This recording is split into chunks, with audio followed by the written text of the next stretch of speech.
और घड़ी की तरफ देखा तो घड़ी में द्वार बज रहे थे। देखा, मैं जल्दी से दरवाजे की ओर बढ़ी और दरवाज़ा खोलते ही मैंने देखा कि सामने भावना खड़ी है और उसके साथ उसका छोटा बेटा चिराग भी है, जो लगभग 10 साल का था। भावना दीदी हमारी पड़ोसन है, जिसे हमारे घरेलू संबंध है। मैंने हड़बड़ाकर पूछा, भावना दीदी, आप इतनी रात को यहाँ क्या कर रही हो? ने देखा सब ठीक तो है ना? भावना दीदी ने जवाब दिया, रिया, मेरे पापा की तबीयत बहुत ज्यादा खराब हो गई है। हमें अभी अभी खबर मिली है और हम तुरंत ही वहां जा रहे हैं। क्या तुम 2-3 दिनों के लिए चिराग को अपने साथ रख सकती हो? दे देखा, ये तुम्हें बिल्कुल भी तंग नहीं करेगा और हम जल्दी ही वापस लौट आएंगे। मैंने तुरंत कहा, देखा, कोई बात नहीं दीदी, ये भी तो आपका ही घर है। आप बेफिक्र होकर जाओ और चिराग की बिल्कुल भी चिंता मत करो। मैं इसका पूरा ध्यान रखूंगी। भावना दीदी ने चिराग को मेरे पास ही छोड़ दिया और जल्दबाजी में चली गई।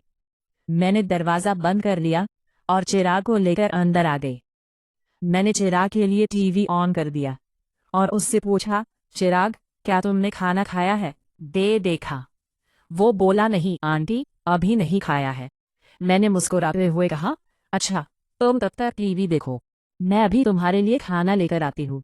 मैंने खाना गर्म करके टेबल पर रख दिया और चिराग को खाना परोस दिया। चिराग खाना खाने लगा और मैं भी उसके पास वाली कुर्सी पर बैठ गई। आर्यन ने अभी तक खाना नहीं खाया था और मैंने देखा खुद उसे बुलाने नहीं जाना चाहती थी। मुझे पता था मैं उससे आंखें भी नहीं मिला पाऊंगी। मैं यही सोच रही थी कि जो कुछ भी हुआ उसमें किसकी गलती थी, मेरी गलती थी या फिर आर्यन की गलती थी।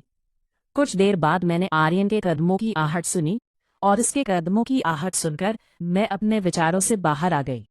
मैंने बिना उसकी देखा और देखी उससे कहा, आर्यन, तुम भी खाना खा लो, मैंने खाना गर्म कर दिया है। वो मेरे बगल वाली कुर्सी पर ही बैठ गया और चुपचाप खाना खाने लगा। मैं भी खाना खा रही थी, लेकिन मेरी नज़रें बार बार आर्यन की तरफ जा रही थी। मैं यही सोचती रही कि एक शादीशुदा औरत होते हुए भी मैंने ये क्या कर दिया। देखा, आर्यन ने खाना खाते हुए मुझसे पूछा, यह बच्चा कौन है? वे देखा, मैंने बिना आंखें मिलाए उसे जवाब दिया, यह भावना दीदी का बेटा चिराग है। उनके पापा की तबीयत अचानक बहुत खराब हो गई है, इसलिए वो उनके पास गई है और चिराग को हमारे पास छोड़ गई है। इसके बाद हम दोनों के बीच कोई बात नहीं हुई और आर्यन खाना खाकर अपने कमरे में चला गया। मैंने सारे बर्तन उठाए और किचन में रख दिखा दिए। फिर चिराग को लेकर अपने कमरे में चली गई और दरवाज़ा अंदर से बंद कर लिया। मैंने चिराग को अपने साथ ही लिटा लिया, क्योंकि वो एक छोटा सा बच्चा ही तो है। अगर मैं उसको अलग लिटाती तो शायद रात में उसको डर लगने लगता। चिराग मेरे बेड पर ही लेटा था और जल्दी सो भी गया, लेकिन मैं जाग रही थी। शाम की थोड़ी देर देखा कि नींद के कारण अब मुझे नींद नहीं आ रही थी। आज का दिन मेरी जिंदगी में एक नया मोड़ ले आया था। मेरे दिल और दिमाग के बीच लड़ाई चल रही थी। दिल कह रहा था कि आज जो भी हुआ है वो सही हुआ है, जबकि दिमाग इसे गलत ठहरा रहा था। मेरा दिल तो यही भी कह रहा था कि एक शादीशुदा औरत होते हुए भी मैं एक अधूरी सी जिंदगी जी रही थी, और अगर किस्मत ने मेरे लिए कोई रास्ता खोला तो इसमें क्या बुराई है। मैं अपने इन्हीं ख्यालों में खोई हुई थी कि अचानक से मेरे कमरे के दरवाजे पर दस्तक हुई। घर में मेरे और चिराग के अलावा सिर्फ आर्यन ही था, तो इसका मतलब दस्तक देने वाला आर्यन ही हो सकता था। मेरा दिल फिर से तेजी से धड़कने लगा। देखा था, मैंने चुपचाप लेटे रहने की कोशिश की, लेकिन दस्तक फिर से हुई। मैं यही सोच रही थी कि कहीं चिराग जाग ना जाए, और यही सोचकर मैंने धीरे से उठकर दरवाज़ा खोल दिया। सामने आर्यन को देखकर मैं थोड़ा सा चौंक गई और उससे पूछा, अब क्या है? देखा, तुम यहाँ क्यों आए हो? आर्यन ने धीमी आवाज में मुझसे पूछा, क्या मैं अंदर आ सकता हूँ? मैंने कहा, नहीं। वे देखा, बिल्कुल भी नहीं, तुम जाओ यहाँ से। और इतना कहकर मैंने दरवाज़ा बंद कर दिया। मेरी सांसें तेज रही थी और मेरे दिमाग में कई सवाल उठ रहे थे। मैं सोचने लगी कि ये अंदर क्यों आना चाहता है, क्या वो फिर से मेरे साथ कुछ गलत करना चाहता है? देखा नहीं, ऐसा नहीं हो सकता। चिराग भी तो मेरे कमरे में है, और एक बार जो गलती मुझसे हो गई वो मैं दोबारा नहीं दोहराऊंगी। अब ऐसा कभी भी नहीं होगा।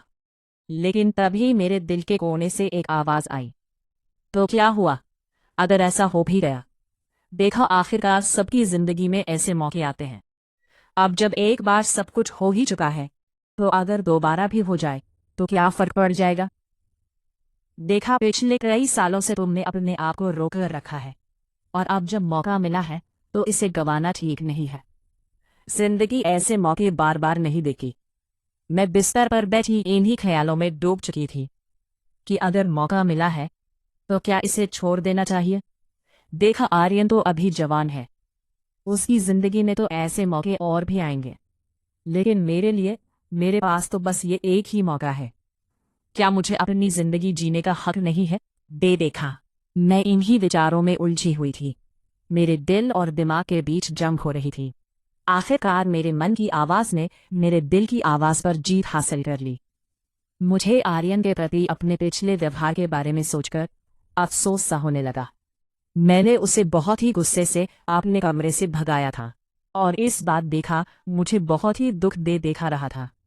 मैं मुस्कुराते हुए अपने बिस्तर से उठी और अलमारी में से एक आकर्षक लाल रंग का जोड़ा निकालकर पहनने का विचार किया, और फिर बाथरूम में जाकर कपड़े बदल दिए। कपड़े बदलने के बाद मैं अपने कमरे में आई, और कमरे में आकर मैंने अपना हल्का फुल्का सा मेकअप कर लिया। मैंने अपना लाल रंग वाला जोड़ा पहन लिया था, और देखा, ऊंची हील वाली सैंडल भी पहन ली थी।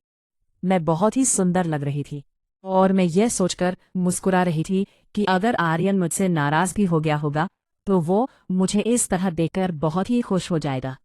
मैंने देख लिया था कि चिराग गहरी नींद में सो रहा है।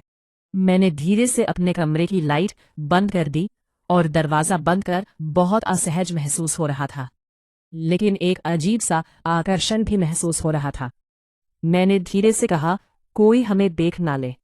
आर्यन ने भी धीरे से कहा, यहाँ है ही कौन जो हमें देखेगा। वे देखा, आर्यन ने मुझे अपनी बाहों में कस लिया, लेकिन मैंने हिम्मत जताकर कहा, आर्यन अभी नहीं। वे देखा, यहाँ नहीं। आर्यन मेरे संकेत को समझ गया, और वो मेरा हाथ थामकर मुझे अपने कमरे की ओर ले गया। जब मैं कमरे में पहुंची तो मेरी धड़कन और तेज हो गई। कमरे में पहुंचते ही आर्यन ने लाइट जलाई, और फिर धीरे से मुझे अपनी बाहों में देखा भर लिया। मैंने अपनी पीठ को अर्जुन के सीने से सटा दिया,